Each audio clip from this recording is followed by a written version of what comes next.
চাচা, বাবা, কেমন আছো? আলহামদুলিল্লাহ বাবা, তোমরা কিরকম আছো? কাজ করতেছো? আছি আলহামদুলিল্লাহ, ভালোই আছি। তো শুনলাম তুমি একটা ঘর বানবা, অনেকদিন যাবত দেখতেছি যে ঘর কই বানবা তেলে? ওই যে বাবা, এই যে মাটি মুটি কাটতাছি। এই যে এই জায়গাটা। হ্যাঁ হ্যাঁ, হন তো দেহ, এই যে দেহ, এই যে এই বিটটা আমি কাটতাছি। কাটতে কাটতে রাখতাছিলাম, বুঝছো? হ্যাঁ, কাটতে কাটতে রাখতাছিলাম, হন তো ওই যে এই 20 পাতা টিন আনছি। এই জায়গাত বানবা না? হ্যাঁ 20 পাতা টিন কয়াত আনছি। লম্বা বানবা? ওই যে 10 পাতা 2 সাল বানাম আর কি। অন্ত দেহ আছে আল্লাহ।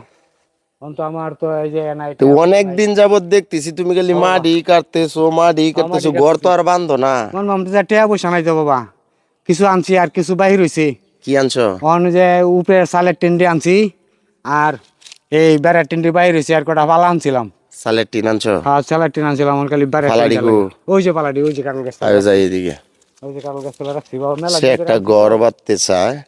এখন তো সে অনেকদিন যাবত এই মাটি একা একা কাটতেছে। সে ছালের দু ছালি ঘর আর কি সে বাঁধতে চায়। উপরের ছালের টিনগুলা আনছে, আর হইছে এই যে দেখেন, এই যে পালাগুলা, পালাডি আনছি। এই পালা কিন্তু অনেক দিন হয়েছে। এই যে একবারে মানে ঘাস হয়ে গেছে, হ্যাঁ এই যে ঘাস হয়ে গেছে। তো এই পালা আনলো, উপরের টিন এর ছালের টিন আনলো। এখন তোমার বাকি কি? এদিকে আসো। বেড়ার টিনটা, বেড়ার টিনটা। বেড়ার টিন। হ্যাঁ বেড়ার টিনটা। কয় পাতা টিন লাগতে পারে এখানে? আমার এনে 4.5 ভান টিন লাগে বেড়া। 4.5 ভান, মানে 12টায় তো 1 ভান। হ্যাঁ হ্যাঁ, যা 7 ফুটি 7 ফুটি। 7 ফুটি। হ্যাঁ তো কি বলবো কাকা, আসলে আমার যদি এরকম শক্তি আমার তো যদি নিজেরও থাকতো, আমি তোমার দিয়ে হেল্প করতাম। ঠিক আছে। এখানে একটা ভিডিও করতেছি, তুমি সকলের উদ্দেশ্যে কি বলবা? সকালের উদ্দেশ্যে বলবো, যদি কেউ এরকম কেউ এটা হৃদয়বান রাখো, ব্যক্তি, রাখো, কোনো এটা রাখো, কোনো রাখে হৃদয়বান দিই। ব্যক্তি যদি থাকেন, জি। হ্যাঁ যে আমার একটু হেল্প করার মতন, হ্যাঁ তাহলে আমি একটু সবার চাই আর কি, সহযোগিতা চাই। যে যদি আমার কেউ একটু সহযোগিতা করেন, তাহলে আমি এই গড্ডা বান্ধা থাকতে পারবো সন্তানদের লিয়া। আর এই, তোমার ছেলে মেয়ে কয়জন? আমার এক ছেলে এক মেয়ে। তারা তো এখানে না নাই। তারা এখানে নাই, তার মা মরার পরে আর আমরা চাচি আমরা, কই আছে? তোমার শাশি তো মারা গেছে আজকে 9 বছর। চাচি মারা গেছে? হ্যাঁ 9 বছর ধরে মারা গেছে, দেখে তো আমি আমি তো বাড়ি এটা ঘর জানতাম না। ওরা সন্তানদের একটু মানুষ করবার লাগি ডাকা গেছিলাম। এখন তারা একটু কর্মজীবন মানেছি, আমি তো আমার মারে লিয়া ঢাকা শহর থাকতে পারি না। আমার মা বৃদ্ধ মানুষ, কেউ দেখার মতন কেউ নাই। আমার যদি একটু সহযোগিতা করেন, তাহলে আমি এই গড্ডা বান্ধা আমি সন্তানদের লিয়ে থাকতে পারবো। ইনশাল্লাহ আমি আমার পক্ষ থেকে চেষ্টা করবাম। সম্মানিত বন্ধুরা, কত টাকা কত ভাই কিন্তু আপনারা দেন। আমারে অনেকবার আপনারা মসজিদের কাজে সহযোগিতা করার জন্য টাকা দিছেন। আমি এই মানুষটারে নিয়ে আপনাদের সম্মুখে আজকে হাজির হয়েছি ভাই।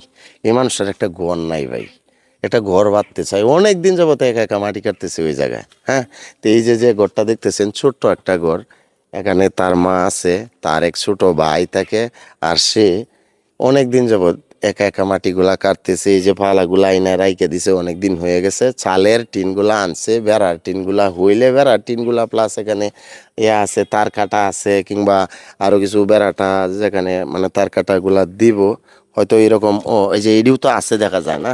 তো একটু সহযোগিতা করবেন ভাই, অনেক টাকাই তো জীবনে দিচ্ছেন, দেন এখনো। আমার হাতে আপনারা অনেক টাকা দিচ্ছেন। আমি মানুষটারে নিয়ে আপনাদের সম্মুখে আইলাম ভাই, একটু সহযোগিতা করবেন ভাই। তার বৃদ্ধ মা আপনারা দেখছেন, গতকালকেও আমি আসছিলাম। এই যে এই যে এই ঘরটাতে আছে, এই ঘরে কোনো শোকিও নাই কে ভাই, শোকি নাই। হ্যাঁ তুমি এইদিকে যাও, এইদিকে। তো এই যে,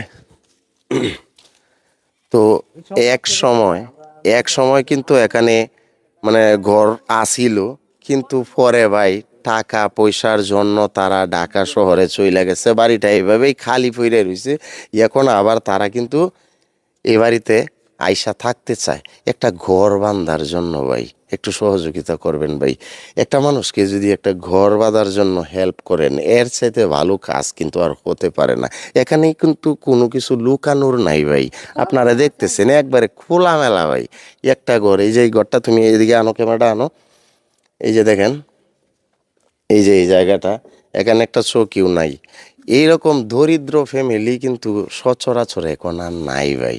অন্তত থাকা খাওয়ার জন্য কিন্তু একটা ব্যবস্থা থাকে, তাদের কিন্তু এটাও নাই। দাদু একটু এদিকে আসেন। দাদু, এই ঘরে যে তাহেন আপনার 2 সন্তান রে নিয়ে, এক নাতিও থাকে, এখানে তো চৌকি নাই, তে কিভাবে তাহেন? আল্লাহ তাহা আল্লাহ তা হ্যাঁ আল্লাহ হুকুম দিলে থাকতো আমি এখন এই যে আপনার যে ছেলে এই যে চাচা এদিকে আসো, চাচা যে ঘর বানতো চায়, আপনার কাছে টিয়া পয়সা নাই দেওয়ার মতো? ভাই আমার মতন আমার আমি তো যা খাই আমার খরচ চলে না। আচ্ছা যাই হোক, একটা ভিডিও করতেছি আমি, করো কইরা একটু একটু সকল রে বইলা দিবেন, একটু সহযোগিতা যেন করে, আপনার ফুট যেন একটা ঘর বাইন্দা থাকতে পারে, সকলের উদ্দেশ্যে একটু দোয়া চাইবেন আর একটু সহযোগিতা চান তো আপনি।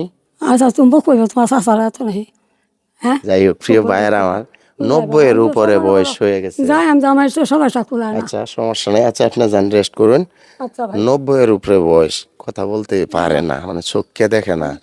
আমি দিনে 2 বার আসলেও দেখা গেছে যে চিনে না, মানে এমনি তো আসা হয় না। গতকালকে আসছিলাম, পরে আজকে আইলাম, আবার বলতেছে যে খেলা তুমি, পরে পরিচয় দিলাম আর কি। সম্মানিত ভাইয়ের আমার, আমি আপনাদের কাছে আমার এই চাচাটার জন্য আমি নিজেও হাত পাতলাম, একটু সহযোগিতা আপনারা করবেন ভাই। খুব বেশি না ভাই, খুব বেশি টাকা লাগে না। তার ঘরের যে বেড়ার যে টিনটা, এই টিনটা যদি আমার এই ভিডিওটার মাধ্যমে যদি সংগ্রহ হইতো ভাই, এদের মন থেকে দোয়া করলে হইলে, দোয়া করতো আমি জানি, একটা ঘর বাঁধার জন্য সকলেই সহযোগিতা করবেন। চাচা হয়ে যাইবো ইনশাল্লাহ, চিন্তা করি ইনশাল্লাহ না। আল্লাহর হুকুম। আর আমার ব্যক্তিগত পক্ষ থেকে তোমারে আমি যতটুকু পারি আমি সহযোগিতা করবাম ঠিক আছে ইনশাল্লাহ। ইনশাল্লাহ। সকলে ভিডিওটা শেয়ার করে দিবেন প্রিয় ভাইয়ের আমার। এই মানুষটা একা একা মাটি কাটতেছে একটা ঘর বাঁধার জন্য, তার বাচ্চাদেরকে আনতে পারে না, ঢাকাতে আছে। একটা ঘর যদি সে বাঁধতে পারতো, সে কিন্তু এই যে ঈদ আসতেছে বাচ্চাদেরকে নিয়ে সে কিন্তু ঈদটা করতে পারতো। তো এখানে আসলে তো ভাই থাকার জায়গা নাই। সকলেই একটু সহযোগিতা করবেন ভাই, খুবই আশা নিয়ে ভিডিওটা করতেছি। সকলে ভিডিওটা অন্তত ভাই শেয়ার করে দিয়েন ভাই, সকলের প্রতি আমার বিনীত অনুরোধ রইল।